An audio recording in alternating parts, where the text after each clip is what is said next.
Hello and welcome along to another episode of this FM19 story, part of the furniture with me, Daniel. It's season 15, episode 6, and today we are back in January for the second leg of our Carabao Cup semi-final. We're playing Mauricio Pochettino's Spurs, and this cup tie's on a knife edge. Will we be able to get through to the final? Just our second major final of the series if we can. You can see in the Premier League it's also very tight at the top. Just 7 points continues to be the gap between the top 7. Chelsea down in 7th at the moment, and we're second behind Manchester United, following a league win against Spurs who we play today. But with the 3 teams below us having a game in hand, and none of them are against each other, with 24 games played we could be in 5th place, despite being just 2 points off the top. So whoever misses out on the Champions League this year is really going to be unfortunate, and to be fair, whoever doesn't win the title could count themselves unlucky, as everyone's so tightly bunched together. But a really entertaining season, really close at the top, and I've just got to hope we can hang on against our bigger rivals, as it would really boost our reputation.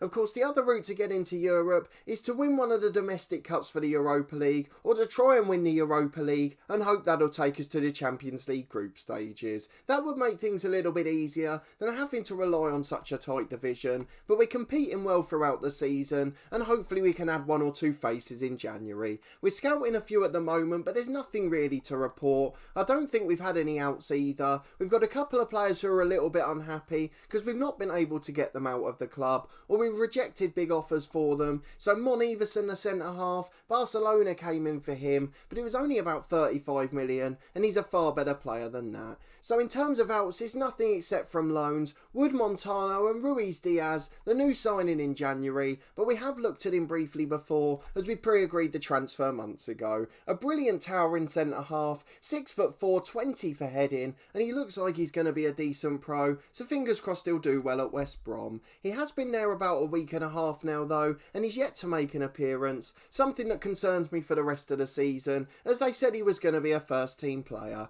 But everyone else is delivering pretty well, and we continue to balance the books quite nicely. There's 1 or 2 lads we would be willing to sell, but we've got to make sure we get the right offer for them. But I'm sure transfers will be a focus in the next episode, so let's just go and look at the schedule to see what's been happening since you were last with me. You were with me for that 2-2 game at home to Manchester City, as they snatched a 95th minute equaliser, and we followed it up with 2 fantastic wins to end the month. Firstly, a 4-1 win at home to Cardiff, Alex Andrade with a brace, then Sousa and Mon Everson before he became unhappy, wrapping up a really good performance. And then away to Bournemouth, a 2-0 win, 2 late goals from Sousa and then Rutherford, as he secured us victory off the bench. Then a 4-0 win in the FA Cup in our first game of 2033, and Alvaro Gonzalez hat-trick as he came back from injury on the right wing, and Lee Rutherford, the sub-striker, getting himself a goal on a rare start. Then in the first leg of this Tottenham tie, a 2-2 draw on the road. Omar got an early goal. It was a dream start after being outplayed,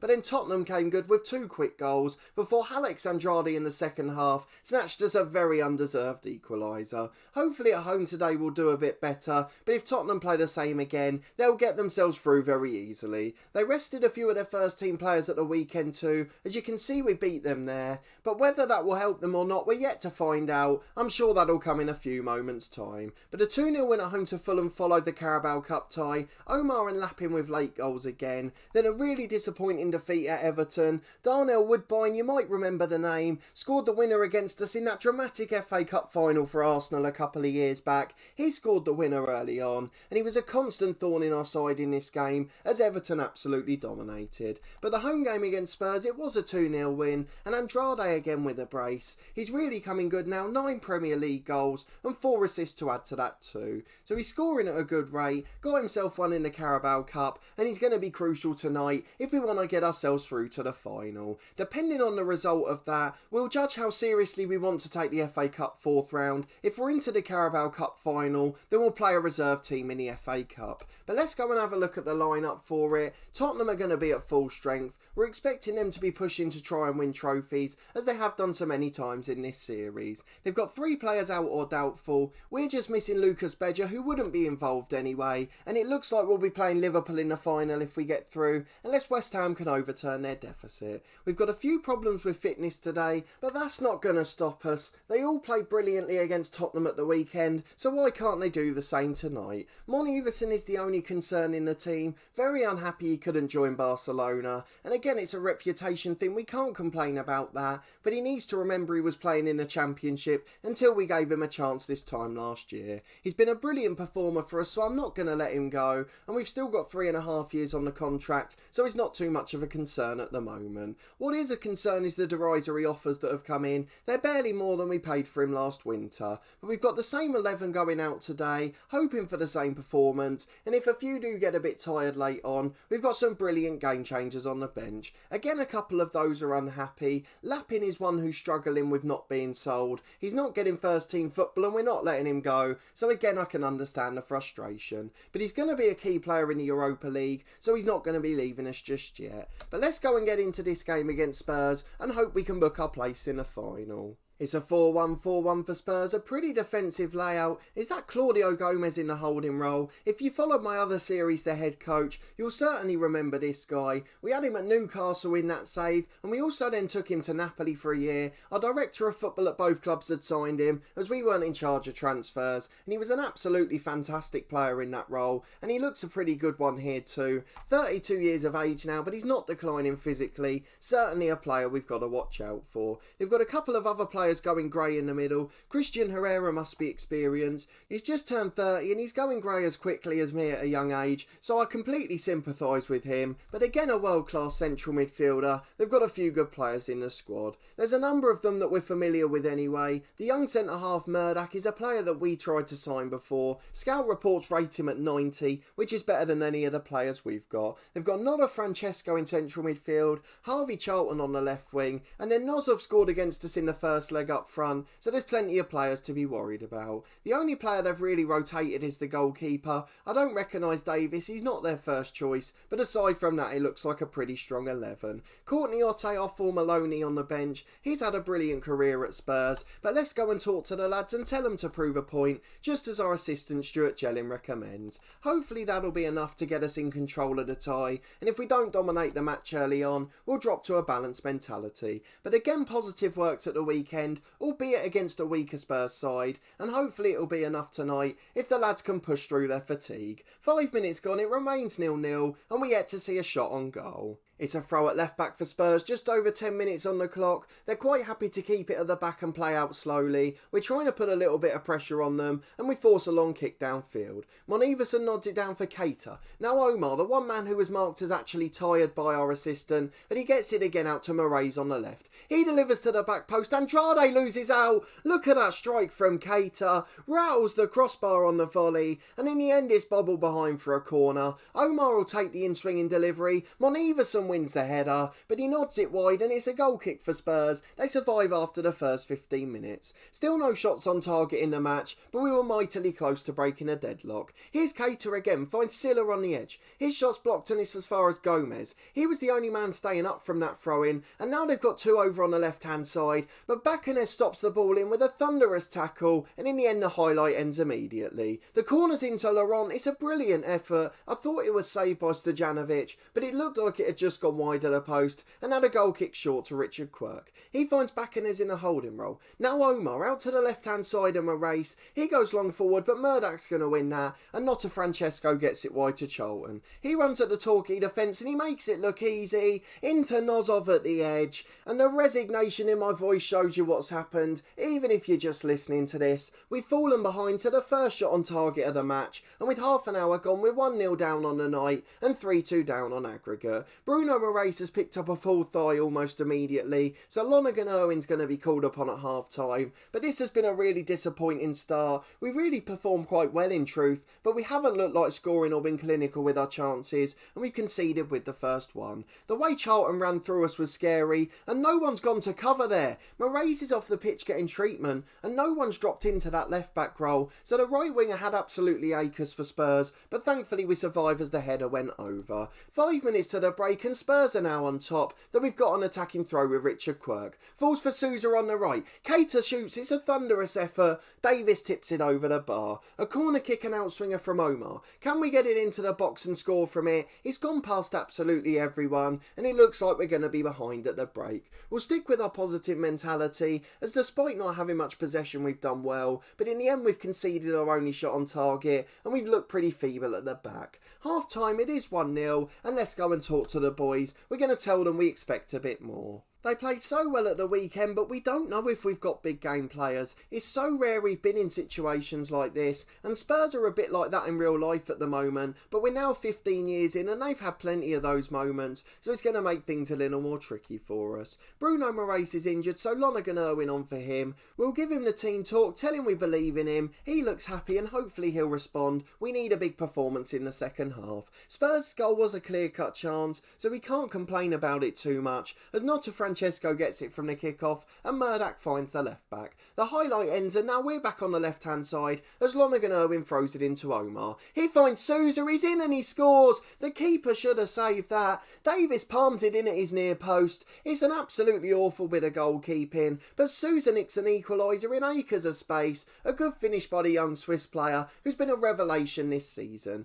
Viqueira, the left-back for Spurs, plays a 1-2 with Gomez. Lonergan Irwin heads away as far as Guise and now Herrera's shot's blocked by Omar. It's out for a corner and we've got defending to do. Hopefully we can hang on and keep it 1-1. It's not a Francesco with the ball into the box. Herrera wins the header, but it's straight into the arms of Stojanovic and will comfortably deal with those all day. An hour gone, it's 1-1 on the night, and there's nothing to separate these sides at the moment. It's a throw on the left-hand side for Lonergan Irwin. Long into the box towards Mon Iversen. Headed away as far as Silla, who plays a 1-2 with Cater. Out to the left to Lonergan Irwin again. Delivers to the back post. Sousa was there again. I'm sorry if that got a bit loud, but I was so sure he was going to put it in. But it was smashed against the post and came back out. And Spurs survive with 20 remaining. We'll make some changes in a moment, but we're starting to get on top, so I don't want to stop the momentum. 10 minutes left, we've got to make the changes now. There's a lot of tired legs out there. Silla's nervous on the left wing. Lee Rutherford's going to come on for him. We don't have Kozul to choose from at the moment, so he's not an option off the bench. And then Maddie Cater's struggling in central midfield, not had his best game. And Dimitri Lapin, who's been a good servant, he's a little unhappy now, ironically because Spurs have been putting in bids for him, but let's see if he can go and get us to the final. If he wins that competition for us, he'll go with our blessing in the summer.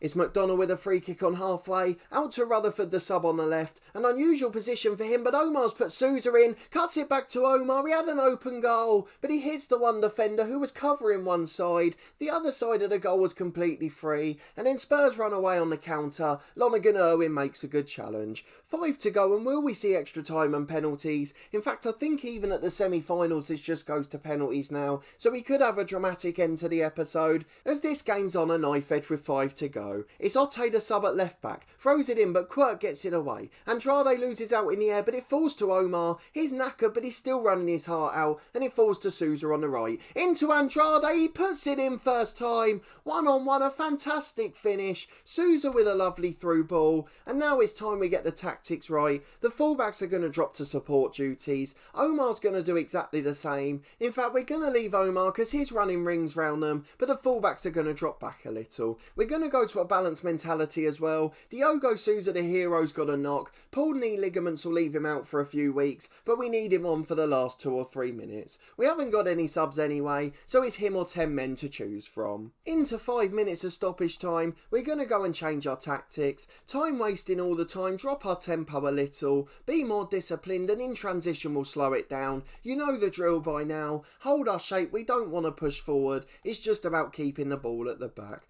We're not going to prevent short goalkeeper distribution. They can have it as much as they want in their own half. 5 minutes of stoppage time to go, and Spurs have got an attacking throw-in. Lonergan Irwin heads it away, but it's only as far as the Spurs midfield. Miles finds Herrera in there, and he gets it wide to the right-hand side. They've cut into Miles again on the edge. His shot's pretty tame, and Stojanovic can just pick it up in goal, as the highlight doesn't quite end. That concerns me. Will we give something away, or can we nick a third late on the break? Sousa loses out in the air. It's Courtney Otte who continues continues to do well there. Charlton on the left-hand side, lapping with a brilliant challenge, but it's gone all the way for a corner to Spurs. What a nail-biting ending this is. Otte into the back post. McDonald's a man mounting to get it away. Out to Yelladin on the right. His cross is blocked, and it's another corner kick. This has got shades of the City game about it. Surely it won't happen 2 in a row. Not to Francesco with a brilliant effort, and Stojanovic tips it behind. Charlton hits the bar. He wins the header from a corner. It's all going on here. I can't even keep up with the commentary. His chances galore at the moment as Lappin gets the ball to Omar. Please can we hold on? I can't deal with another late heartbreak. If it goes to penalties now, we certainly won't win it, but Sousa's got it to Rutherford at the other end. He's going to try and cross it. Andrade's there, and he's put it wide. It's an absolute sitter. The keeper had got caught in no man's land, but he managed to miss the near post. It's Davis with a goal kick for Spurs to the left. Otte gets it and charges at us. Just 40 seconds left, and Quirk with a tackle, but it only falls for Charlton in midfield. Herrera to Miles, and out to Jones-Dodd. He flicks it on to Yelladin. Lonergan-Irwin beats the winger to it, and is cleared away for a Tottenham throw-in. 15 seconds to go. Can we hold on? Yelladin goes short to Jones-Dodd. Yelladin again with a cross which is blocked behind, and it's going to be a corner to finish the game. It's the last kick. We've just got to clear it. Otte into Laurent. McDonald with a brilliant header, and the final whistle goes. We win 2-1 on the night. 4-3 on aggregate. Sousa and Andrade the heroes, and despite the late rally from Spurs, we're through to our second major final. The first one was a dramatic defeat in the FA Cup 2.5 years ago, and now we're into the League Cup final. Can we do it in the Carabao Cup, and can we produce a special moment to win our first major trophy at Torquay? You know we'll be showing that final on camera, but Stuart Jelling for now just wants to celebrate. We've told the lads and they're extremely delighted. Let's go back and see what the media have said about it. There's the confirmation, then we're through to the final. We will skip through in a moment to see who we'll be facing. We expect it to be Liverpool as they lead 4-2 after the first leg, but you never know in cup competitions, it could all go wrong for them at West Ham. Let's go and see what the media have said though. We triumph over Spurs. Spurs will count themselves unfortunate, but in the end we took our chances. Andrade's really coming good this year. Even though we're scouting Julian again now, I really feel like Andrade's the star moving forward. He continues to develop off the pitch. Diogo Sousa's picked up a knock. He's out for 2 to 3 weeks, and that could harm us now in the Premier League, but we've got Gonzalez who's a decent backup. Bruno Marais out for 8 to 12 days. He's going to miss the next 2 games as well, but I'm not too worried as we book our Wembley place. It's going to be a Carabao Cup final and a chance at the first major trophy for the club. We'll deal with the press conference off camera as Antonio Conte, the England boss, was watching, Quirk and McDonald being watched from our side, and Otte and Hancock for Tottenham. England are looking at Torquay players. That shows you how well we're doing. But the last thing to do, of course, is skip through a day, and we'll be back in a moment to find out who we face in the final. Okay, we're back the following night, and this time we can relax on the armchair. Liverpool at home to West Ham, having a 4-2 lead already. We expect we'll be playing them in the Carabao Cup final, but we've got to go and find out for sure. So we'll be back in a minute with the result. Hopefully West Ham can spring a surprise. Well, it was always going to be wishful thinking. Sandoval, the 146 million signing, he got the goal that assured Liverpool of their place. West Ham did scare them early on by getting one back, but in the end it's Liverpool who are comfortably through. A side that featured heavily in yesterday's new FM19 challenge on the channel, so go and check that one out if you haven't seen it. But it looks like they'll be featuring on Thursday as well, unless we've got any massive games in between. So let's go and have a look at that schedule. We've obviously got the end of the transfer window coming up, so I don't want to leave it too long, just in case there's a bit too much pressure on it. We're not quite sure when that Carabao Cup final's going to be. I'd imagine it'll be either the last week of February or the first week of March, so unless we get into dire straits against Bucharest in the Europa League, I think that'll probably be our next episode. So if you're looking forward to that and seeing us in a major cup final, hoping to get our first big trophy at Torquay, please do put a thumbs up on the video. Let me know down in the comments if there's any areas of the squad you think we should improve. I'm trying to look for a right winger, mainly because Gonzalez, the backup at the moment, although he's brilliant when he comes into the team, is often unavailable through injury, and that's causing us a little bit of trouble. The other thing I'm looking at is bringing Julian back to the club, just because our third choice striker Opoku has gone off the boil in recent weeks. He'll still get his chance in Europe again, but I'd love to have Julian back for a second spell. Defensively and in midfield, I think we're pretty sound at the moment, but obviously if we lose a big player, that could well be open to change yet. We've got a few few who are unhappy and throwing their toys out the pram, so we'll just have to wait and see what happens. I don't mind keeping 1 or 2 unhappy players, but I don't really want to have 4 or 5 in the dressing room. So if it comes down to backup and rotation options,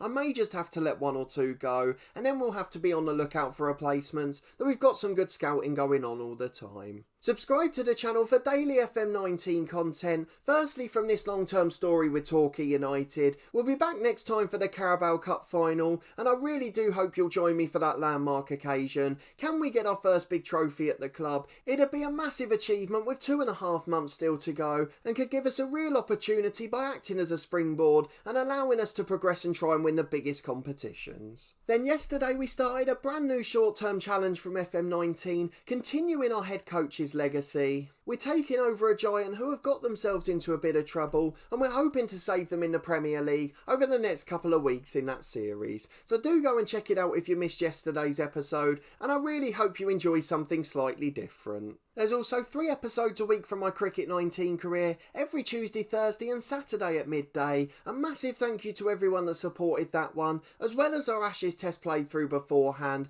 I really have been blown away by the support for both series, and I can't thank everyone enough for giving it a try. There's also weekly career mode content from Snooker 19, that's every Friday at 4:30, but a massive thanks for watching this one and your continued support with the series, and I hope to see you next time for a major domestic cup final as we try to win the Carabao Cup.